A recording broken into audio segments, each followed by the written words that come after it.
This episode is sponsored by Utopia and Sharpstick, a bold and insightful new original comedy from writer-director Lena Dunham that Vanity Fair calls a supremely funny film. Starring Christine Froseth and John Bernthal, Sharpstick opens in theaters in New York and Los Angeles July 29th, featuring opening weekend Q&As with Dunham after select shows. Expands nationwide August 5th. Get tickets now at sharpstickmovie.com. I mean, that's what I love about art. It's like I have all these things inside of me that I feel, and that some of them are good and some of them are bad, but I want other people to know about them because I can't keep it all inside myself. And one of the ways that we do that is we try and express it with language. And I think there's something kind of magical about that. Filmmaker Magazine presents Back to One with Peter Rinaldi. Angourie Rice is an actor. She sat down with me in cyberspace to talk about the work. You said somewhere that when you get a script, you know it's a good sign when you start to mouth the words that you're reading. Yes. I guess that's a good sign because you're connecting to the dialogue. You're responding to the writing in some way, right? What other signs happen early on that make you think this might be something that I can step into easily? And what is your process of actually stepping in once that happens? Well, I think, first, I got to tell you, I always get nervous when people in interviews say, so I read somewhere that you said a few years ago. I'm like, what did I say? What was it? Am I going to, right. Have I changed my mind? Like, what, oh my gosh. But no, that is true, and I do still do that. So I'm feeling good about that. Yes, I think it's always a good sign when sometimes I do it consciously to, see how the words will sound in my mouth, if it sounds natural, if it sounds easy. And then sometimes it just happens without me even thinking about it, and it just I just start saying it because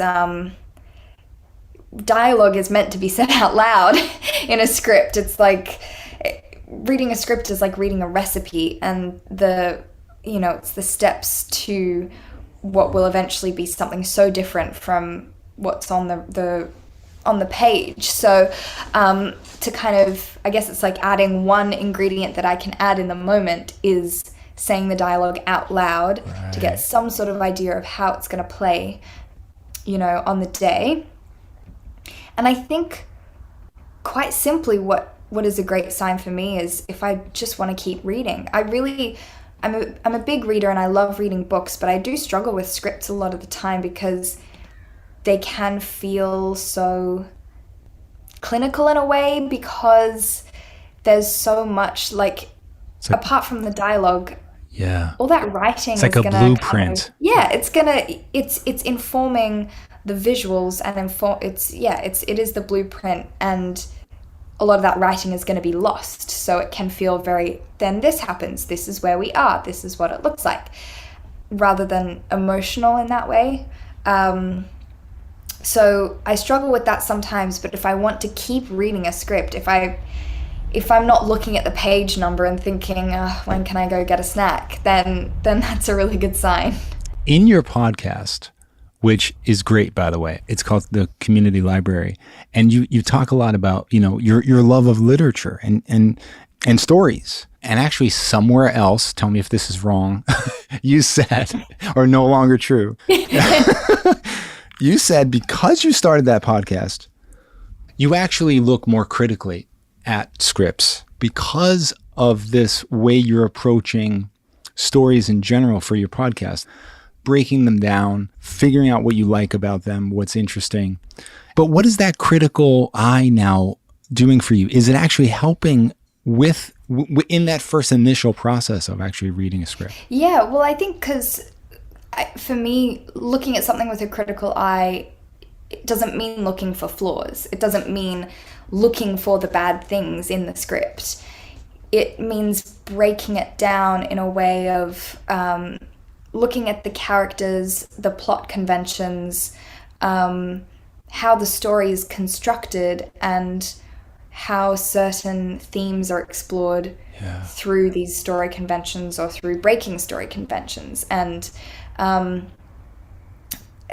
think, the more you read, the more films you watch, the more music you listen to, like the more practiced you get at identifying conventions of storytelling. These conventions don't always make a good story and don't always make a bad story. It's just you see patterns in how we tell stories and how people connect to stories, and I think these patterns, are a form of power.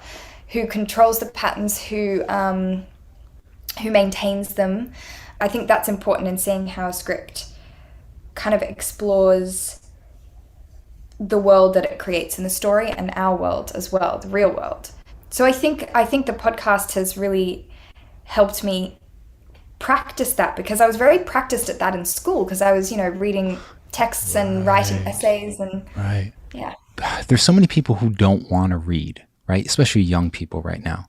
I think if they force themselves to read, that it would be bad for a while, and then it would be, they would love, a lot of them would love it. And that first part, I think people can disagree with me about the forcing, but I think that it has to be done, because the mind has to kind of change about this, because it's going to be a struggle in the beginning. It's a different kind of mental process, and when you're forced to do it in school, it attaches to this kind of an unpleasantness.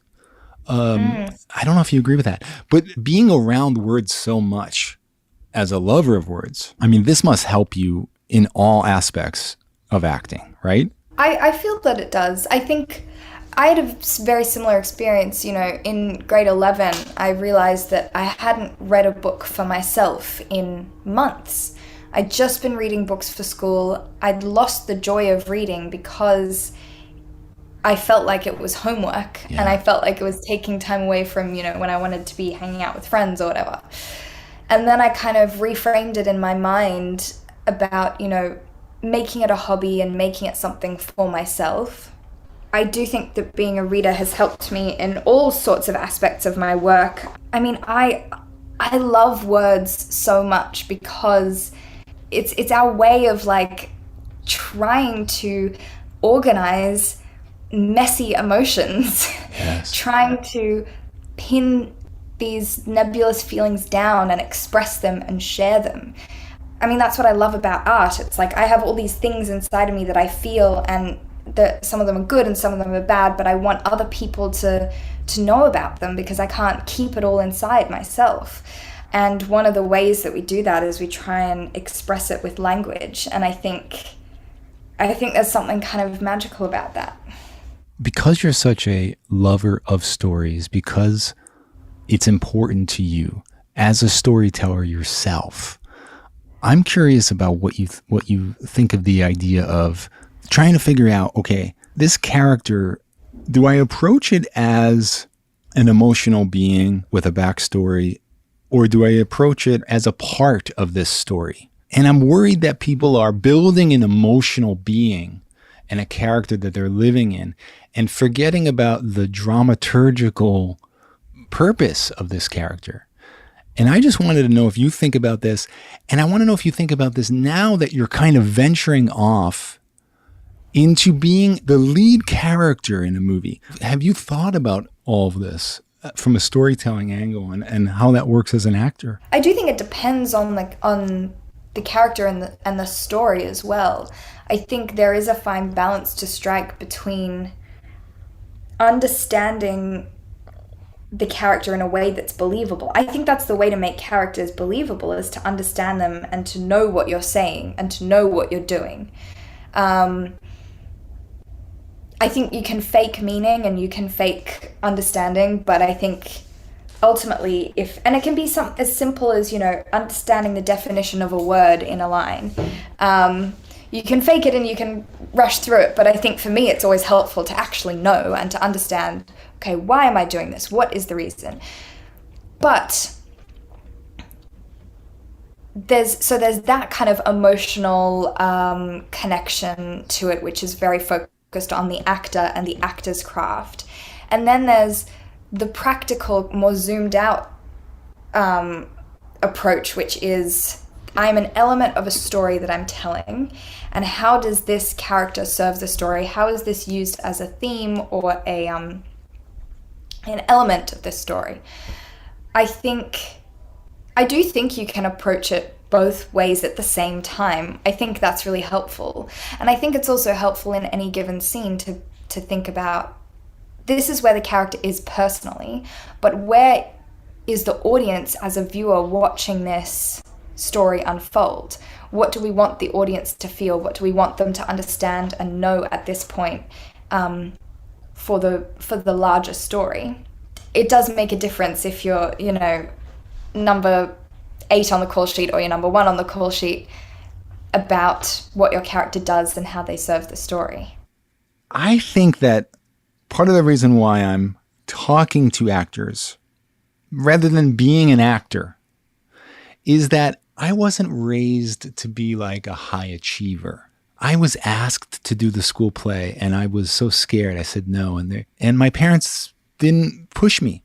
But you are a self-described high achiever. Like you wanted to be good in school. You started this podcast because you wanted to keep that kind of mentality going, about like a school mentality about learning and growing. And it comes across in your work. I mean, it's what sets you apart as an actor, I think. Like the work that has to be done, the focus. You see it in this movie that is coming out, Honor Society. Was this something you were raised with, or is this something you just have? Oh, good question. Thank you. That's a nice compliment. I think that my parents never pushed me to do anything. And I remember my family is very artistic. My parents are both artists. My mum's a writer and was an actor.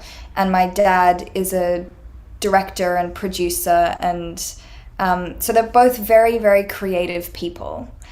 And growing up, it was like, this is our world, this is what we love, and we do it because we love it, not because we're making a lot of money from it, not because we want fame. We're doing it because we just feel like we have to. And growing up, there was always this joke of like, oh, don't be an artist, like be a doctor, be a lawyer, get a real job. But I think when I was a kid, when I was a kid, I just wanted attention.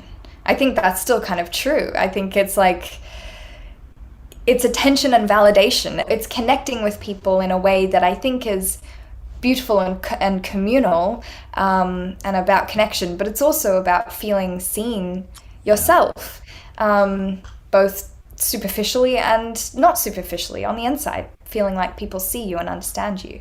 So I just always loved performance, and I wanted to, I don't know, I just loved performance. And the high achieving thing, I don't know where it comes from. I think I guess it's validation and wanting approval and wanting to feel seen and wanting to connect with people. And I think also because the things that I'm passionate about, I really want to stick with. And I remember, like, in lockdown, I started learning piano again, and I did piano a little bit when I was a kid. Similar thing, I kind of just like didn't love it. And then in lockdown, I was like, oh, like, why didn't you push me to do piano? And then I thought, well, I would have resented it. I would have hated it. And now I can come back as an adult and think, I want to learn piano, and I can sit down at the piano and I can learn it myself. Yes. It's not too late. I don't have to. I think that's the other thing about, constantly wanting to achieve things, is like trying to find things that you feel okay being bad at.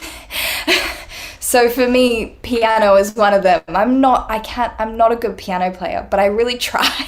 Yeah. And it's okay to like sit, and it's such a mental exercise for me to really, I can't focus on anything else. So that was something that felt good, that I could just sit down, and the goal wasn't to become a child prodigy piano player. The goal was to learn something new and be kind of bad at it and be okay with that and slowly get better.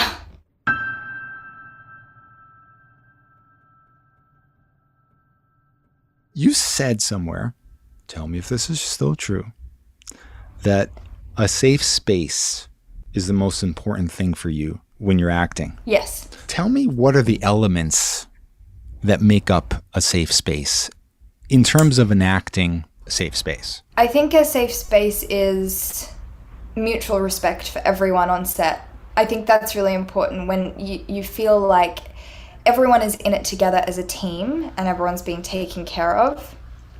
I think that's really important. I think also I don't like yelling.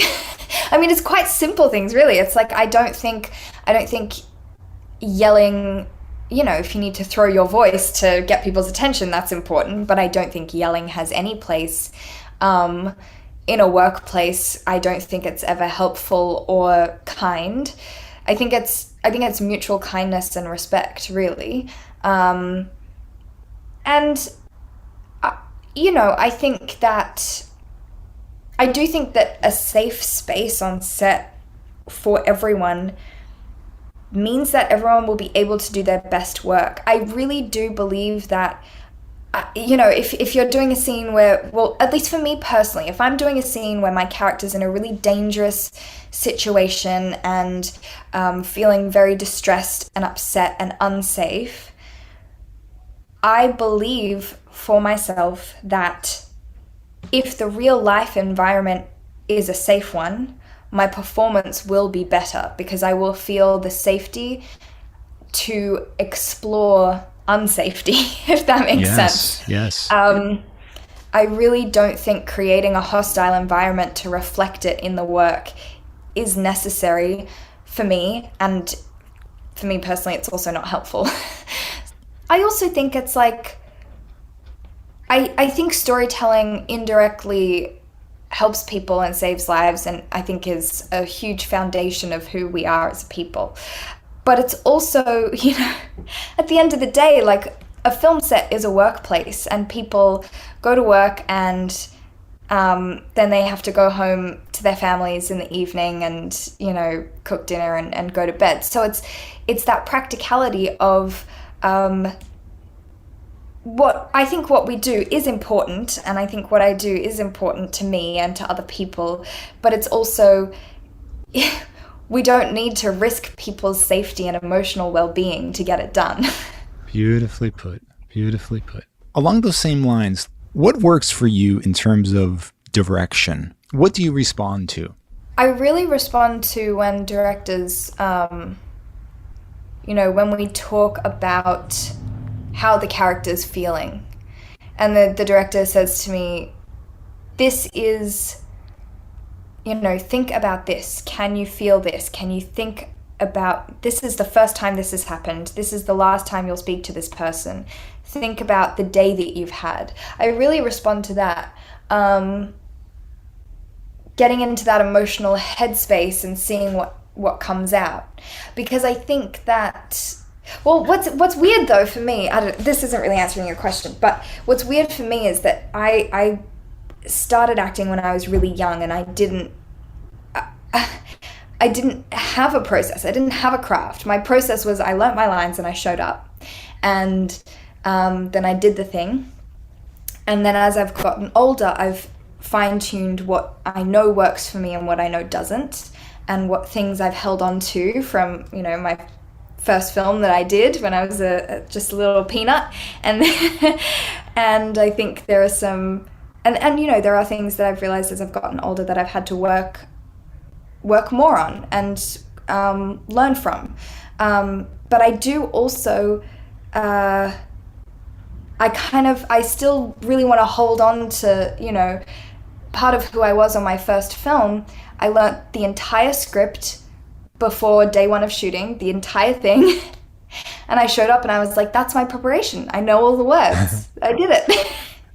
I think there's something kind of cool about that like I felt, you know, I knew that my one job was to remember these things and say them. Yeah. Almost the simplicity of that, right? You're saying is almost somehow precious enough. Is that right? It's strange. Yeah. Well, I think also because for me it's kind of come backwards in that like I got into acting not knowing what I was doing, and now I still kind of don't know what I'm doing, but I'm building a process and what works for me kind of now in the middle of it rather than at the beginning and then feeling like I'm ready. It was kind of like trial by fire, and now I'm like I don't think I'll ever feel I'm ready, I'm an actor now, I can do this. It's just like no one that has ever come on this show has ever said it, right? Amazing actors who you would think they got it now. They're like, I don't know what I'm doing. I'm like, wait, you don't know what you're doing? Really? Then who knows? And it turns out nobody knows. Nobody knows. And I think trying to find that process is just that, it's that same thing of trying to pin something down, trying to pin this kind of nebulous, intangible thing down, to remember it and capture it. But, you know, as much as I try, I think there's also something kind of exciting and magical about still not knowing and still being surprised at yourself and other people at what happens, what works, what doesn't work. Yes. Because it's live performance. It's like whatever happens, happens. That's what's so exciting about it. It's never, I mean, film captures it forever, but in the moment, it's like, I can't do this again in the exact same way. I love this movie, Honor Society. Some of the things I love about it, we can't really talk about because of the third act. You know, usually I don't mind giving spoilers away. I don't want to give any spoilers away because of how amazing it happened to me. Did you have like an apprehension? Like this is your character in the beginning here is a very unlikable female protagonist. Or would you agree? Maybe you won't even agree with that. Or maybe you're like, wait, what's the unlikable about her? That was a worry for everyone going into it. I'm sure. I think for everyone except me and the director. Because when I spoke to her, I was like, this is who I was in high school. And she was like, I was like Kennedy in high school, but now I'm like Honor. And we both identified with this character so much. So it was like, for us, it was like seeing ourselves, and you don't want to hate on yourself. Yeah. So it was kind of like, oh my gosh, that's me. And there's something kind of validating about that, even if you see the qualities in yourself that you don't want to acknowledge, that you kind of ignore and push down, like competitiveness and sometimes ruthlessness, because you don't want to acknowledge these things. I don't want to acknowledge these things about myself because it's hard and you don't want to face that. But it's kind of upsetting and also kind of comforting to see someone else make mistakes that you feel like you've made. So me and Oran, we were like, we know other people might find this difficult, but if we connect with this character and if we sympathize with her and are charmed by her, yes, then surely there are other people who will be too. Yes. That's what happens. That's what happens to us as an audience. I'm saying us because I'm assuming that everyone's going to have my exact experience. Of course they will. But that's what happened to me. Yes. Talk to me, though, about something that I don't think you've ever done before in a movie, which is talking to the camera. And you do it a lot in this. Now, what is the skill set of this? Was this a whole other kind of thing? You know, surprisingly, I feel kind of like annoying answering this question because it's like, it was so easy. But like, honestly, it was really easy. You did it effortlessly. I think it's easy because the camera is always there. It's like this, it's like a person. It's like this big eye watching you. And you know, you want to talk to it, you want to look at it. I mean, it's compelling. It's this thing. It's like, you know, when you're told not to eat the marshmallow, you just there's nothing more that you want to do than eat the marshmallow. So when you grow up on film sets, and the one thing you learn is don't look at the camera, don't look at the camera, don't look at the camera. When you finally get to, it's like, this is the easiest thing in the world. I've always wanted to do this.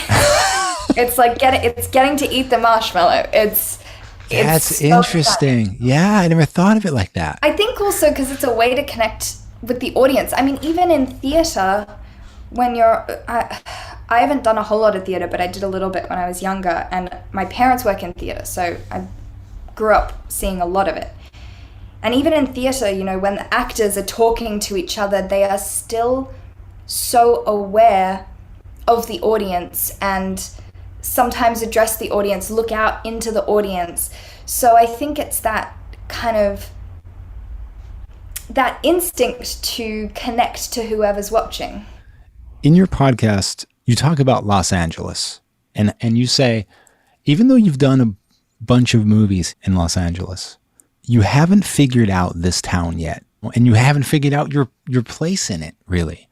And you have an interesting little segment where you're talking about Hollywood and the Hollywood sign and how you saw it as a kid and now you see it for real, and it was really interesting to just hear that and to kind of imagine myself coming from another country and just working in this place after growing up seeing these movies, you know, you're an old movie lover, but also growing up on the movies of your time and just coming here and working, admitting that like you haven't figured this out yet. I mean, you know, you're only 21, so you know that's okay, right?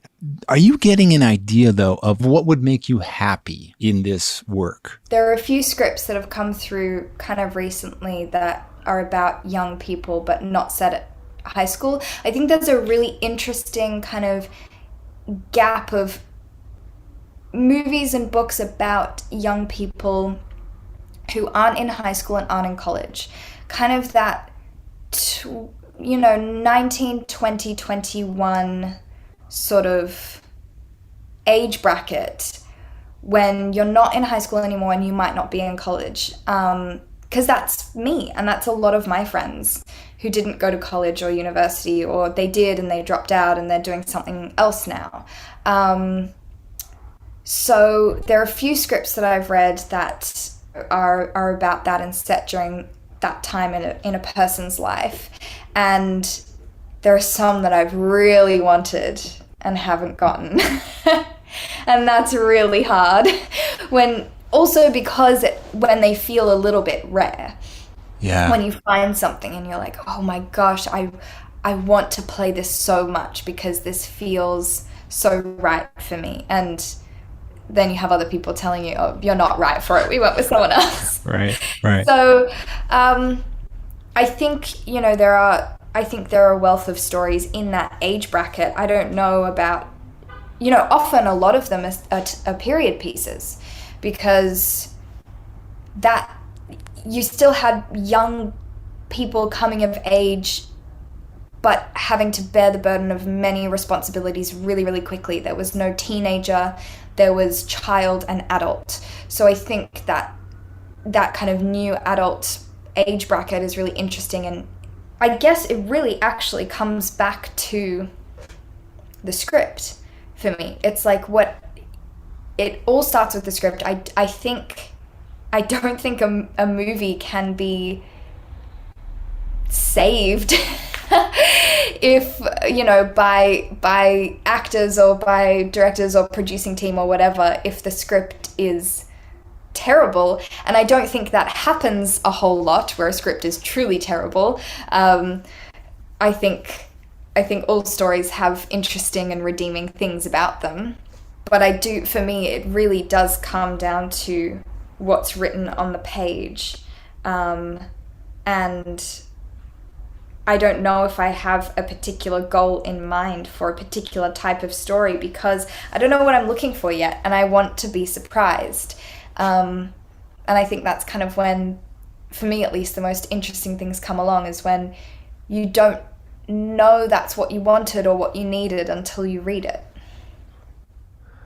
Angourie Rice, thank you so much. Thank you. This was one of the most insightful, interesting interviews I've ever done, and I'm sure you get this from all the actors who come on. But truly, you ask such interesting questions, and it was an absolute joy. Back to One is a production of Filmmaker Magazine, which is a publication of The Gotham, formerly IFP. Listen to back episodes of this podcast at filmmakermagazine.com or wherever you get your podcasts.